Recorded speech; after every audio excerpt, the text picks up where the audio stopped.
L'autre astuce que vous pouvez utiliser, c'est d'être radical. Surtout par rapport à votre environnement. Ça veut dire qu'il faut identifier toutes les contingences externes qui influencent sur votre temps et les éliminer progressivement. 1. Si votre objectif, c'est de mettre sur pied une entreprise et générer un chiffre d'affaires de 10 millions les 12 prochaines années, ou 12 prochains mois, pardon, il faudrait que dans votre environnement, vous ayez des personnes qui ont des objectifs similaires ou supérieurs. Sinon, ces personnes vont devenir des facteurs qui ralentissent l'atteinte de vos objectifs.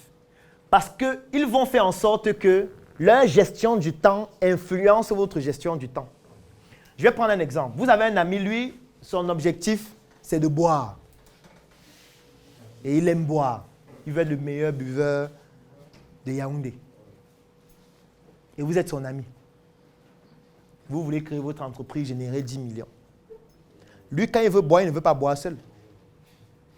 Parce que boire seul, c'est un peu déprimant. Donc, chaque fois qu'il veut boire, il vous appelle. Que tu es où? Dès que tu donnes ta position géographique, il dit que bon, je te retrouve. Et dès qu'il arrive, vous commencez à taper les divers. Vous buvez. Parfois, ce n'est même pas la boisson. Parfois, ce sont uniquement ces divers-là. C'est-à-dire que tu es au bureau, tu es en train de travailler.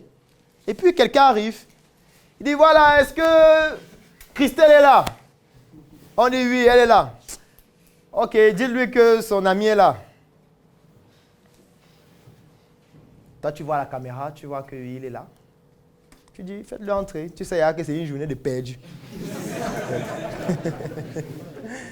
Donc, quand tu le fais entrer, tu laisses tout ce que tu as. Tu écris rapidement aux gens. Tu dis, bon, je vais vous écrire le soir.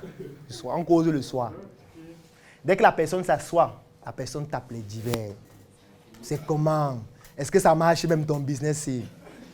Vraiment, j'ai rencontré tel avec qui on a fréquenté au moins 2. Il a grandi, hein? Est-ce que tu sais que tel est mort? Tu es seulement là, tu dis, ah oui, ah bon, hein? D'accord, hein? Ah bon, hein? C'est pour ça qu'il faut maîtriser le langage non verbal. Maîtriser. Pour identifier en temps réel quand vous devenez ennuyeux. Et stopper vous-même. Ne laissez pas l'autre dire que vous êtes ennuyeux. Parce que l'autre commence toujours par son langage non verbal pour vous faire comprendre que vous êtes ennuyeux. Et quand il est poli, il continue juste avec le langage non verbal jusqu'à toute la journée perdue. Et pour ceux qui ne sont pas polis, ils vont dire, je dis, hey, mon pote, tu comptes partir à un moment.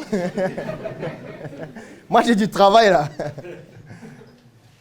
Vous voyez, il a gagné l'argent, il est déjà riche, il méprise les gens. Non, j'ai mes objectifs à atteindre, mon cher ami. Ce n'est pas que mépriser les gens. Alors, ce qui se passe donc, c'est quoi? C'est que c'est à vous de régler ça. Ce ne sont pas aux autres. Parce que les autres, dans leurs activités, ils savent que je dois rencontrer mes amis. Je dois rendre visite à mes amis. Par semaine, je dois rencontrer mes amis. On cause même 2-3 heures pour garder les bons liens d'amitié. Lui, c'est dans sa stratégie. Lui, il sait qu'il faut garder le contact avec ses amis physiquement. Donc, quand il vient te voir, ce n'est pas qu'il veut te nuire. Ce n'est pas qu'il ne t'aime pas. Non, c'est qu'il trouve que c'est normal. Et c'est à toi de trouver la solution et l'astuce pour que ça ne te perturbe pas. Tu peux mettre ça dans tes heures de divertissement.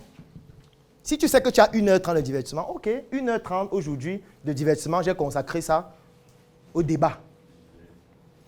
Mais si c'est les divers chaque jour, 5 heures de temps, chaque jour, pendant 1 semaine, 2 semaines, 3 semaines, là, ça devient dangereux. Là, ça devient dangereux. C'est pour ça que je dis qu'il faut être radical. Radical parce que forcément, dans votre environnement, vous devez éliminer les pauvres. Forcément. Et les pauvres, ce sont donc ces personnes qui sont des parasites à votre temps, au-delà de vos heures de divertissement. C'est pour ça que si vous vous entourez de personnes qui sont en train d'atteindre le même objectif, l'avantage, c'est que même si vous êtes en train de vous divertir, vous apprenez.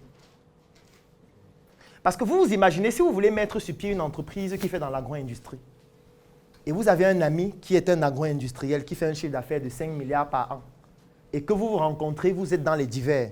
L'avantage, c'est que ces divers t'apprennent. beaucoup de choses. Parce qu'en fait, tu peux lui poser des questions. Tu peux lui dire, mais moi, je rencontre tes difficultés là, comment on peut me résoudre ça? Là, ce n'est plus le divertissement. Là, tu es en train d'apprendre dans le divertissement. Donc, ça entre dans tes heures de travail comme du networking. Mais si tu as quelqu'un qui ne peut rien t'apprendre, qui ne comprend même pas ce que tu fais, et qui, quand vous allez finir de discuter, va dire qu'il n'y a rien là, c'est trop grave. C'est mieux de lui donner ça à distance. C'est mieux de lui dire que, gars, ce n'est pas nécessaire qu'on se rencontre forcément. Je vais te faire un OM. Ça peut paraître radical, mais fatalement, il le faut. Même si c'est votre famille.